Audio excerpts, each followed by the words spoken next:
Ek het gedink ek kom nooit aan die woord nie, Johan. Jy kon amper net aangegaan het. Ek wil net vir u sê dit is baie kosbaar en heerlik om vanmôre hier saam te kan kom en die woord ons eie te maak, die woord wat lewend en kragtig is te beleef. Kom ons bid net so. Vader, laat u naam geheilig word. Laat u koninkryk kom en laat u wil geskied. Soos in die hemel, net so ook hier by ons vanmôre. In Jesus naam. Amen. As ek nou luister na Johan se verwelkoming en opening en die gedagtes wat hy deel en na elke lied wat ons hier gesing het, dan is die preek nou klaar.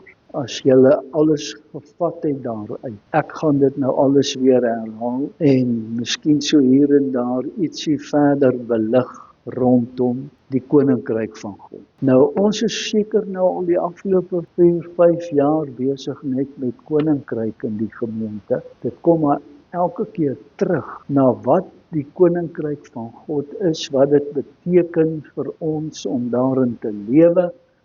En nou luister ek na baie ander predikers en ek sien almal raak aan die beginsel van die koninkryk. Reg oor die spektrum van die Christelike godsdiens oor die wêreld. Koninkryk van God is besig om gevestig te word. Oralste. Nou wat vir my opvallend is dat daar nog steeds nuwe openbarings kom van die koninkryk. En dit is so stimulerend, dit is kragtig. Olaf het iets in my hand gelê wat sy gekry het en ons het daaroor gepraat en dit het my so aangegryp. En die Heilige Gees het van hierdie goed in my hart kom lewend maak en onderstreep en vir my 'n bietjie nuwe perspektief gebring. Nie dat dit wat ons die afgelope paar jaar oor koninkryk gepredik het, nou verkeerd is nie, natuurlik nie. Maar dis net 'n verdere openbaring wat ons kan verwag om meer en meer te ontdek rondom God se koninkryk. Mense het verskillende perspektiewe as ons praat oor die koninkryk van God. Almal kyk nie deur dieselfde bril na hierdie beginsels nie, maar iewerste langs die pad begin dit lewend word en oopbreek. Dan begin jy 'n koninkryksmens te word op 'n ander vlak as net om te weet Jesus het gekom, hy het vir my gesterf, hy het my sondes vergewe en ek gaan hemel toe. Maar dit is baie meer. Dis baie meer, dis 'n ander dimensie van God se heerlikheid. Nou toe Jesus met sy aardse bediening begin het hy dadelik begin met die koninkryk van God. Hy het gekom om die koninkryk van God te vestig hier op aarde. En die disippels het vir hom op 'n stadium gesê, ons lees dit daar Matteus 6, leer ons om te bid. En daar kom daai fantastiese gebed van Onse Vader wat in die hemel is. Laat u naam geheilig word. Laat u wil geskied. Laat u koninkryk kom. En laat u wil geskied, soos in die hemel, so ook op die aarde. En in daardie selfde hoofstuk gee hy nou maar net lering oor die alledaagse, en dan kom hy in die teks wat sekerlik die meeste in hierdie gemeente in preke al gebruik is, vers 33, maar soek eers die koninkryk van God en sy geregtigheid. En al hierdie dinge sal vir julle bygevoeg word. Nou ek het al dikwels vir julle gesê, daai woordjie soek is 'n werkwoord in die teenwoordige tyd. Wat beteken, ek moet dit konstant doen. Ek hou nooit op met koninkryk. Konstant is ek besig met die koninkryk van God. Ek soek dit elke dag van my lewe. En ek het hierdie vars heerlikheid weer eens ontdek.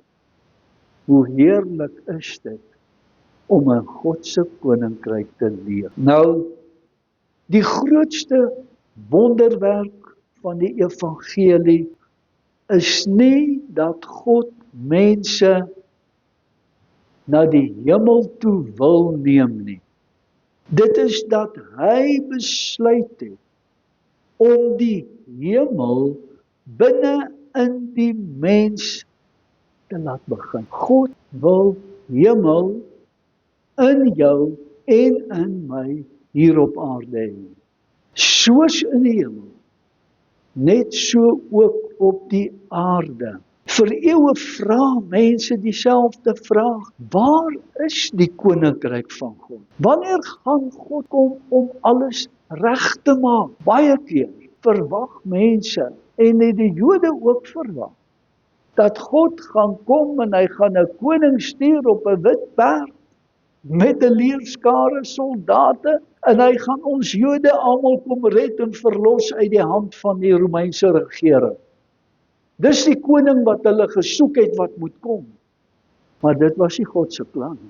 Hy het Jesus gestuur. Hy het op 'n donkie gery. Hy het in 'n ander dimensie gekom. Daar's 'n ander heerlikheid in God se gedagte gewees van die begin af. Jy sien, die verwagting was 'n nuwe regering, 'n nuwe wêreldorde, 'n nuwe stelsel, 'n nuwe era, en vandag het ons hele Christendom grootliks ook daarin verval. Wanneer kom God om die boosheid van hierdie aarde weg te neem en te verander? Ons soek die verandering, maar toe Jesus kom, verander hy hierdie vraag heeltemal. Hy wys in die eerste plek, wys hy nie na 'n plek nie. Die koninkryk van God is nie 'n plek nie. Ons het groot geword in ons Christen teologie. Die koninkryk van God is in die hemel. En ons gaan eendag hemel toe. Die koninkryk van God is nie die hemel.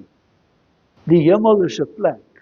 Maar die koninkryk van God is nie 'n plek nie. Dis totaal iets anders, en wanneer ek dit begin verstaan ons wat God kom vestig het hier. Want hy verwys na 'n mens, nie na 'n plek nie.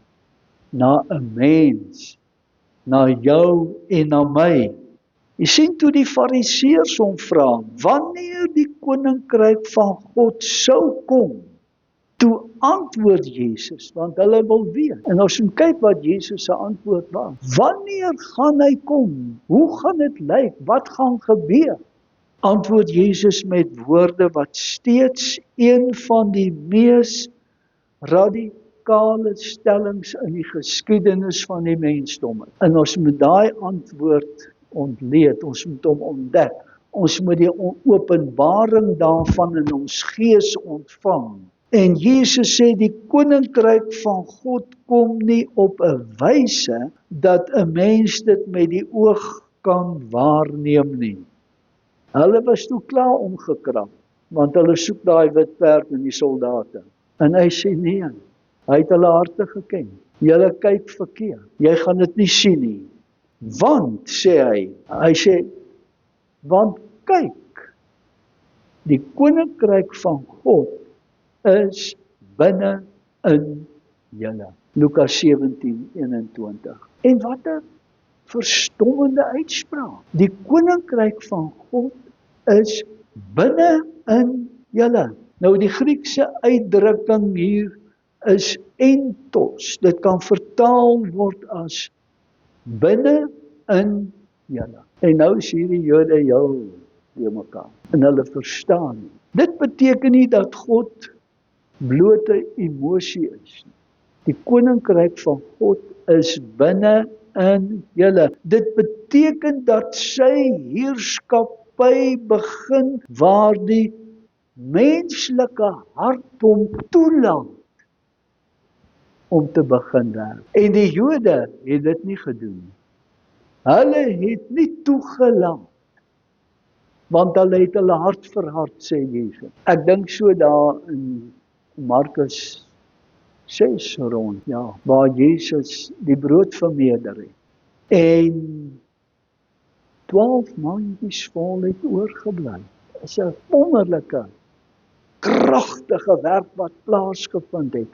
Dis koninkryksdimensie. Maar niemand het verstaan wat gaan hier aan nie. Dit het net gebeur en Jesus het die ouens huis toe gestuur na die ete en hy het vir sy disippels gesê, klim in die boot en vaar oor na die oorkant toe. En hy het teen die berg op gaan loop om te bid. En vroeg die volgende môre, teen dagbreek, het Jesus op die water begin aanstap na hulle toe. Hulle dink hier kom 'n spook aan. Hulle het bevrees geword, angstig, maar Jesus klim by hulle in die boot en hy sê, nou, het julle nie die openbaring gekry by die breek van die brood?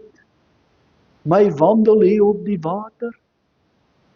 Is julle harte so verhard? Jy sien, om in die koninkryk van God te manifesteer, te lewe, moet my hart verander word. Ek moet kan saamvloei. Ek moet die wonders raak sien. Ek moet die openbaring van Jesus in my kan openbaar. Amen. Halleluja. Ek moet toelaat dat hy in my menslike hart kan regeer. Dis hemel op aarde. Wanneer Jesus in my en in jou regeer. Dit is wat hy gesê het, moet julle voorbid, soos in die hemel, net so ook op die aarde. Dit is God se lewe. Dis nie, hierdie hemel is nie 'n geografiese plek nie. Dit is God se lewe in sy kinders. God se teenwoordigheid. God se wil wat binne in die mens begin werk. En wat 'n heerlikheid is dit nie om te ontdek wanneer God in my lewe begin werk. Miskien is dit waarom Jesus nie begin het deur mense se omstandighede te verander nie, maar hy begin deur hulle harte te verander. God soek jou hart. Daarom sê die profetiese woord ook in die Ou Verbond, my seun, my dogter, gee my jou hart. Dis waar hy wil wees. Dis waar sy manifestasie begin, is in jou en in my hart. Want alles wat buite gebeur, vloei uiteindelik uit wat binne gebeur. Ons het so geneigd om op die uiterlike te wag. Iets moet gebeur. Die regering moet iets doen, mense moet iets doen, herlewing moet uit die hemel uit neerdal, wonders en tekens dit moet net gebeur. Maar God sê nee, van binnekant af leef ek buite toe. Nie van buite af, hier binne gebeur dit. Hier manifesteer hy sy teenwoordigheid, sy krag, sy heerlikheid. Ons gaan hierdie skrifte na, ons gaan dit sien. Die Hebreëse wêreld het hierdie waarheid nog voordat Jesus se bediening begin het, al reeds verstaan. Hulle het iets daarvan verstaan uit die profesie van Jeremia. Jeremia 31 vers 33. Jeremia het vir hulle hierdie goed geskryf. Hy het gesê, ek sal my wet in hulle binneste gee en dit op hulle hart skryf. Nou die Hebreëse woord vir hart is lef, L-E-V. En lef het 'n baie kragtige betekenis.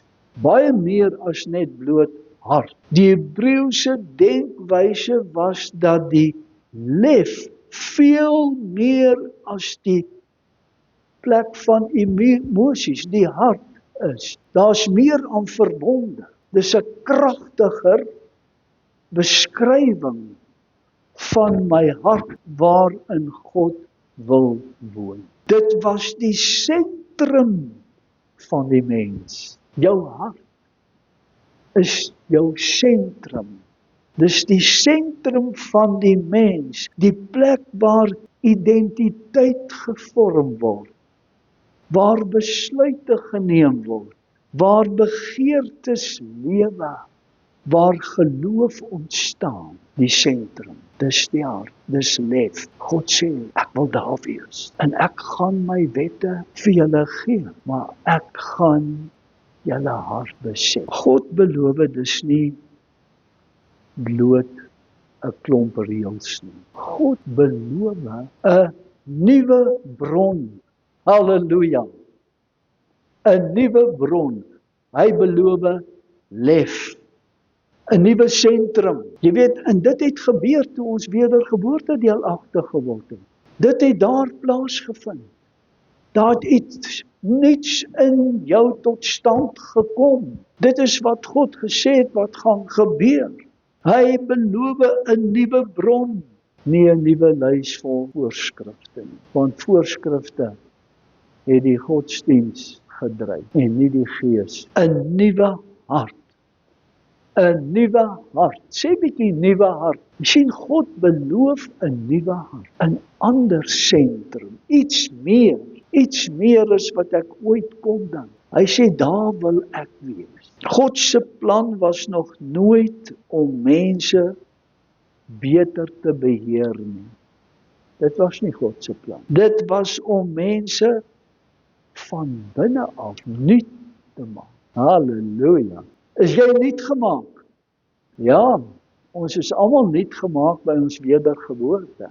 En as ons dit nog nie ten volle snap of ontdek het nie, het die tyd aangebreek om werklik wat te beleef van die Heilige Gees. Paulus kom en hy sê, word verander deur die vernuwing van julle gemoed.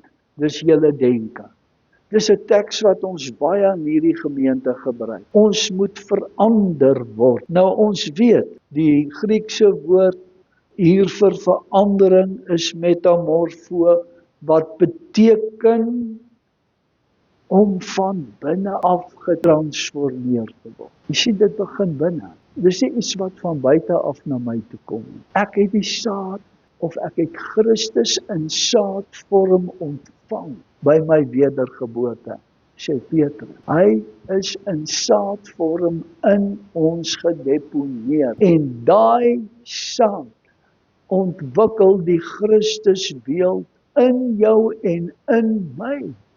Dis waar die koninkryk van God begin, in ons. En dit was my wonderlik toe ek ontdek. Hy het my nie kom opknap nie. Hy het my nie nuwe stel reëls kom gee nie. Hy het my nie probeer kom verbeter nie. Hy het my kom verander. En ek dink ons moet onderskei. Hy het my nie kom verbeter nie, hy het my kom verander.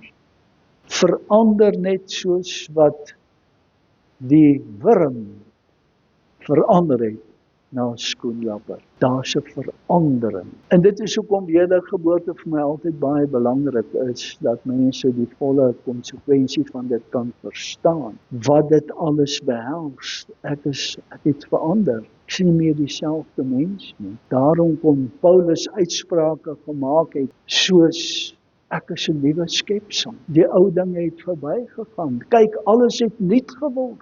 Daardie verandering is noodsaaklik.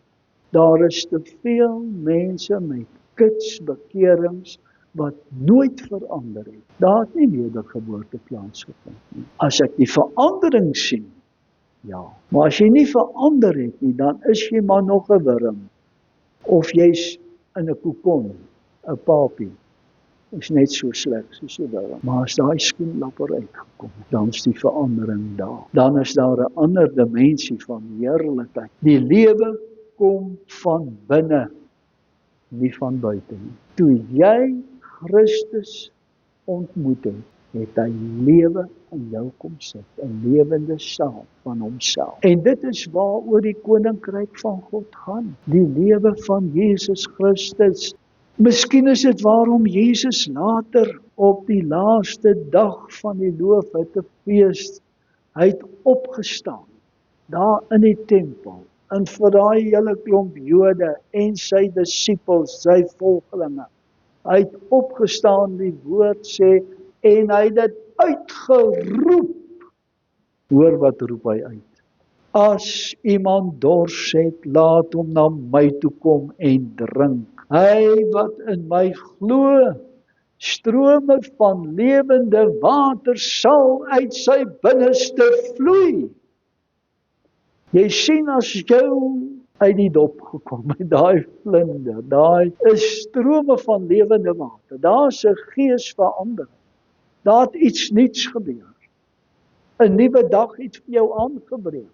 En dit is baie belangrik dat ons dit gedurig deur in oënskou moet neem, dat in my is daar 'n fontein van lewe.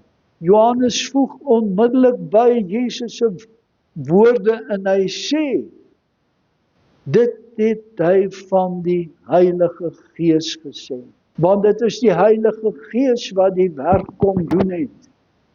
Onthou altyd, die Heilige Gees was betrokke by ons ontmoeting met Jesus. Hy het ons eintlik aan Jesus kon voorstel. Of dit deur die prediking gekom het, of deur 'n droom gekom het, of wat ook al. Of iemand jou in die bus gesê het, wil jy nie Jesus aanneem nie. Waar dit gebeur het met jou, is nie belangrik nie, maar die Heilige Gees was betrokke. En die oomblik toe Jesus in jou geakkommodeer word, is daar 'n fontein van strome van lewende waters. Dis daar. En dit is my 'n kosbare beeld. Jesus beloof nie bloot water vir die dorstiges nie. Hy beloof 'n fontein. Halleluja. 'n Fontein, dis een van die mooiste dinge wat jy op 'n plaas kry. Fonteine. Fonteine, die plaas waarop ek geboer het 'n paar fonteine gehad. Dit was die lewe van daai plaas. Dit was die bron. 'n Fontein is nie 'n put wat jy gegrawe het. 'n Fontein is nie iets wat stil staan nie. Hy lewe. Dit borrel gedurig weer. En dit is wat gebeur het. 'n Fontein van lewe. Dis die bron. En daai bron is in jou. Daai fontein is in jou. En hierdie fontein gee die sondaar iets om te drink. Jy sien, soos in die hemel, so ook op die aarde. Jesus het jou in 'n posisie geplaas waarin hy deur jou hier op aarde gedemonstreer kan word. Dis God se koning. Dis die koninkryk wat gekom het. Ek wil weer net hierdie sin lees. Die Heilige Gees word nie beskryf as 'n besoeker nie. Nee, hy word beskryf as 'n bron. Hy is ons bron van krag, soos die fontein gedurig weer water gee. Dis die Heilige Gees, 'n bron van krag. Hy besoek my nie net af en toe nie. En as dit is wat jy beleef, ontdek die bron in jou, maak ruimte vir hom, gryp terug na wie jy is, gryp terug na Christus in jou, wat die hoop op heerlikheid is. Hy is die bron, want God se doel is nie dat jy voortdurend van buite af moet probeer oorleef nie. Van buite af probeer oorleef is reëls en regulasies, is wette en voorskrifte. Van buite af moet ek nou hierdie geestelike lewe van my op koers kry. En jy sê, dis in jou. Dis in jou, begin dit te leef. Go for it. Go for it. Dis in ons. Ons kan dit nie regmaak van buite af. Binne in julle. En daarom leef ons oorleef nie. As jy van buite af leef, oorleef jy nie. As jy van binne af leef, lewe jy.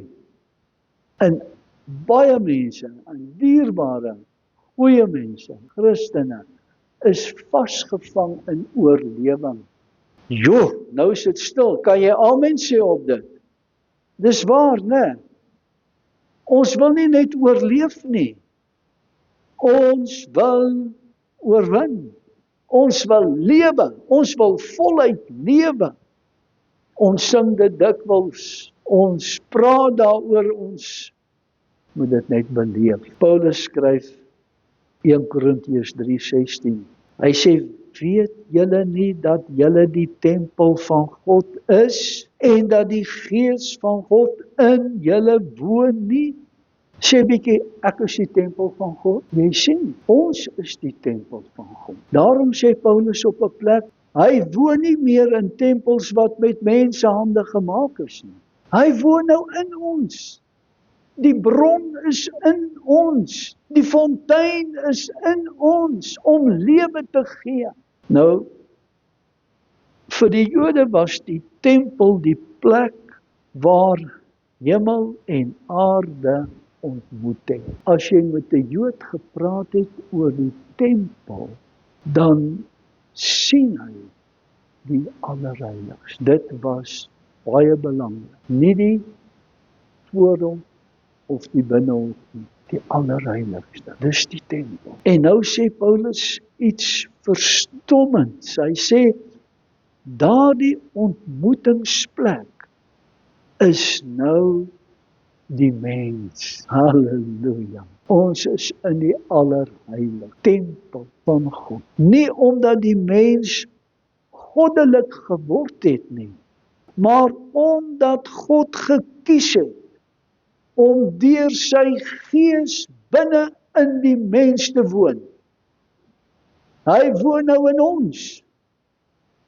Dis koninkryk. God het ons verordeneer voor die grondlegging van die wêreld om vir hom in hierdie dag konings en priesters te wees. In sy heiligdom, sy heerlikheid te beleef, vanuit sy heerlikheid te bedien, te getuig, te lewe. Dis wat God se bedoeling was. Soos in die hemel, so ook op die aarde, vir jou en my. Die Griekse woord naos word ook hier gebruik vir tempel, en naos verwys na die allerheiligste. As hy sê dat, weet julle nie dat julle die tempel van die Heilige Gees is nie, dan verwys hy na naos. Weet julle nie dat julle in die allerheiligdom kan ingaan nie, dat julle daar kan verkeer. Dis wat koninkryk vir jou en my alles inhou.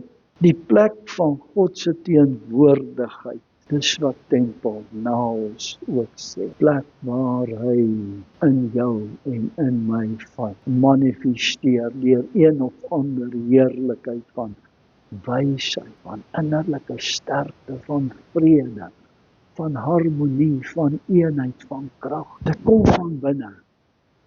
Dis nie goed wat van buite afkom nie. Ek kan nie 'n klomp reëls najaag en nou het ek bonatuurlike wysheid nie. Ek kry dit net by God. Dit kom van binne. Die grootste beweging van God in die geskiedenis was nie van die hemel na 'n gebou toe nie. Laat dit baie mooi insink. Dit was van die hemel na 'n menslike hart toe. Ons is so gerig gewees, so geleer en groot geword. Ons moet net so lewe dat ons die hemel maak. En God sê, man, los die hemel. Ek wil in jou hart wees. As ek in jou hart is, gaan jy in elk geval hemel toe. Jy sal dit maak. Moenie worry oor die hemel nie. Ek wil koning wees van jou hart en jou lewe. Die Romeine het 'n woord gehad, habiter, wat hierdie woning beskryf om permanent te woon.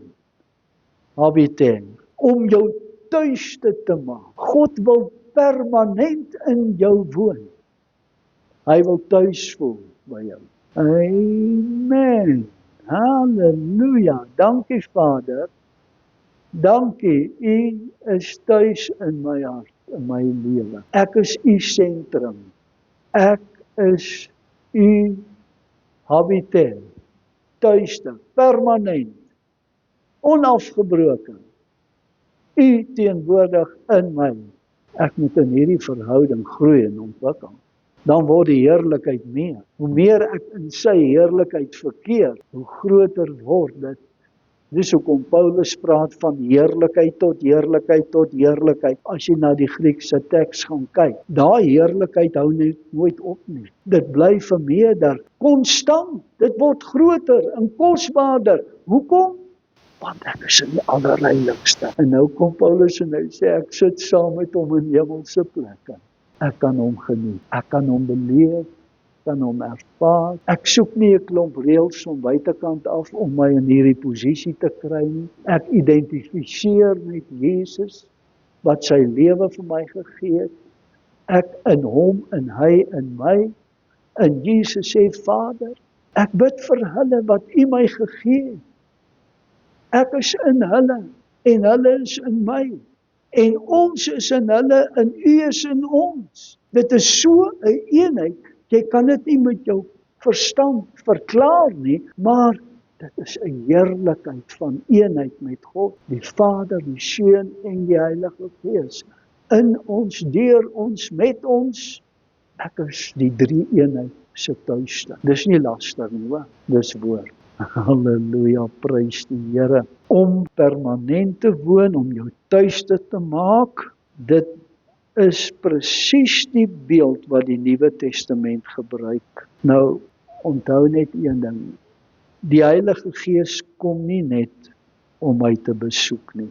Hy kom om by my te bly. En hy verteenwoordig die Vader en die Seun. God is Gees, daarom het hy ons ook Gees gemaak, sodat daar geesgemeenskap tussen ons en hom kan wees. Miskien is dit waarom geestelike groei nie begin deur harder te probeer nie. Ons moet hierdie onderskeid maak of hierdie openbaring kry. Ek kan nie harder probeer geestelik groei nie. Dit begin deur die bron binne in jou te ontdek. Dis waar geestelike groei begin. Want vrugte groei nie omdat 'n boom harder probeer nie. En dink mooi daaroor. 'n Boom dra vrug, maar hy probeer nie daai vrug groei nie. Dit groei vanuit die wortelstelsel in die boom en die vrug is daar. Is nie iets wat ek probeer doen nie. Vrugte groei omdat die lewe deur die wortels vloei. Nou, ons weet Galasiërs 5 vers 22 praat van die vrug van die Gees. En daar moet vrug in ons lewe wees. En Paulus gebruik hierdie om dit te verduidelik hoe die vrug lyk. En ek wil hê julle moet daarop let. Dit is nie die vrugte van die Gees nie. Daar's nie so 'n woord soos vrugte van die Gees. Dis een vrug met hierdie karakter van liefde, vreugde, vrede, geduld, vriendelikheid, goedheid, getrouheid, sagmoedigheid, selfbeheersing. Dis die karakter van die vrug van die Gees. En daardie vrug moet gekweek word, dit ontwikkel. En dit kom deur die nie deur vervaardiging van my kant af.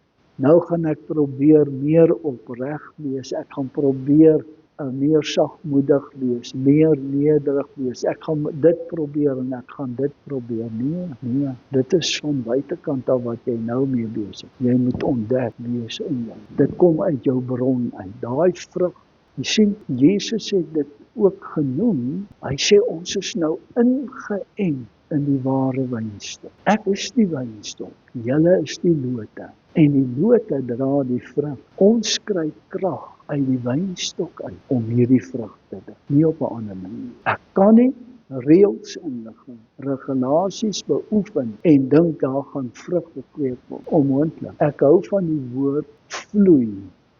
Die vloei van die Heilige Gees in my lewe. Daai salwing, vloei of salwing sal ek onder een mantel wil plaas. Daai salwing, dat hierdie vrug duidelik sigbaar, die karakter van Jesus. Jesus die gesalfde een in ons. Daai salwing wat jukke verbreek en laste verwyder. Dis vrug. Miskien is dit die grootste geheim in die koninkryk. God het nie gekom om jou bloot beter reëls te leer, nie in sy koninkryk. Hy het gekom om sy lewe met jou te deel. As ek daai ding kan snap, ek hoef nie te presteer nie, want hy het homself in my gedeponeer. En as hierdie bron ontdek word, hierdie fontein wat gedurig die strome veroorsaak van lewende waters, dan is daar 'n krag. Hierdie vrug is kragte in die geeswêreld. Dan is die duiwel vreesag, nie jy nie. Hy vrees 'n man en 'n vrou wat hierdie vrug in hulle lewe dra. En daarom is ons tot alles in staat deur Jesus wat ons die krag gee. Jy sien, ons het soveel beloftes wat ons ondersteun. En wanneer sy lewe jou binneste begin vul, verander jou denke, dis die eerste ding wat gebeur, jou begeertes verander, jou reaksies verander en jou verhoudings verander. Dis 'n ander dimensie van lewe, want jy lewe vanuit die bron. En ek moet my daarop voorberei vir verandering. As ek hierdie bron wil toelaat, hom wil toelaat, hy is my bron om in my te lewe, soos wat hy gesê het. Ons moet dit bid, Vader, soos u wil geskied in die hemel, ook so in my lewe hier op aarde. Ek het die laaste jaar en 'n half, eers vir die eerste keer in my lewe, want ek sê van my 80 jaar wat ek nou lewe, 81 jaar, het ek eers ontdek die openbaring van soos in die hemel, so ook op die aarde. Ek het nooit geweet hoe dit werklik was, wat dit beteken. Ek het baie gebid, van moeders knie af gebid, die Onse Vader, sonder om die openbaring te hê. Nou, ten slotte net 'n sielsvraag. As die koninkryk van God werklik reeds binne jou begin het, uit watter bron vloei jou gedagtes, jou woorde en jou lewe elke dag? Dis hoe ek dit doen. Uit watter bron is Jesus die bron van wat ek dink, van wat ek praat? Jy sien, dit is belangrik om koninkryksbeginsels te werk met dit, toe te pas, dit deel van my lewe te maak. Ek dink nou in daai teks waar Jesus gesê het, al sou ek die hele wêreld wen, maar aan my siel skade ly, dan beteken die wêreld wat ek gewen het in elk geval 'n totale ingesteldheid van 'n bron wat in my is, wat my bekragtig om suksesvol te wees op elke area van my lewe. Kan jy daarmee identifiseer? Amen. Miskien wag God nie vir jou om eendag die hemel binne te gaan nie, maar luister hier. Miskien wag hy dat die hemel vandag al hoe meer ruimte in jou hart kry. En ek wil jou uitdaag vanmôre om te sê, Here, van hierdie dag af wil ek al meer ruimte maak vir u, want ek wil vanuit hierdie bron wat u in my is, wil ek funksioneer. Die grootste wonder van die evangelie is nie dat mense God kan vind, en ons het almal, die hele kerk is skuldig daaraan. Ons wil net mense by die Here uitkry. Mense moet net die Here vind. Maar die grootste is dat God gekies het om in die mens te kom woon. Dis 'n baie groter openbaring, want as hy in jou woon, sal jy in elk geval hemel toe gaan. Maar ons is so hemelgerig met hierdie ou, is jou saak reg? Here, al hoe meer, asseblief, ek wil al hoe meer van u hê, al hoe meer. God het gekies om in jou te woon. En wanneer die koning in jou woon, begin sy koninkryk reeds deur jou lewe. Dit is so ietsie anderste rondom die koninkryk van God, want hy wil manifesteer in ons. Ek wil ons woord hier afsluit voordat ons, en ek wil julle verseker, Jesus het met hierdie gedekte tafel hier voor ons, het hy bevestig en bekragtig dat hy binne in ons lewe. Deur sy woord en deur die geloof wat ons opneem en hom toelaat om hemel op aarde te manifesteer. Sien jy kans? Amen. Ek wil hê julle moet staan, ek wil julle seën, ek wil die naam van die Here oor hierdie vergadering uitroep vanmôre. Ek wil dit verklaar, ek wil juig en jubel voor die Here oor 'n volmaakte plan, oor hierdie grootste heerlikheid van sy openbarings wat hy vir ons in sy woord het. En ek wil vir julle sê, daar kom nog baie openbarings oor die koninkryk van God. Dit is nie die laaste nie, daar is baie meer. Ek gaan julle iets vra om te doen. Wil hê julle moet julle hande ophef. Vader, ons staan hier voor U in 'n teken van afhanklikheid van U heerlikheid. Ons soek meer en meer. En dankie vir my broers en susters wat vanmôre hier saam is om te ontvang U heerlikheid, 'n nuwe dimensie, 'n nuwe aanslag, 'n nuwe kosbaarheid wat ons ontdek van U, wat die hemel deur ons manifesteer op aarde aan die mens wat dit nodig het. En ek bid vir 'n kragtige salwing op my broers, op my eie lewe, my susters se lewens, en dat ons van heerlikheid tot heerlikheid in U koninkryk sal manifesteer. Amen.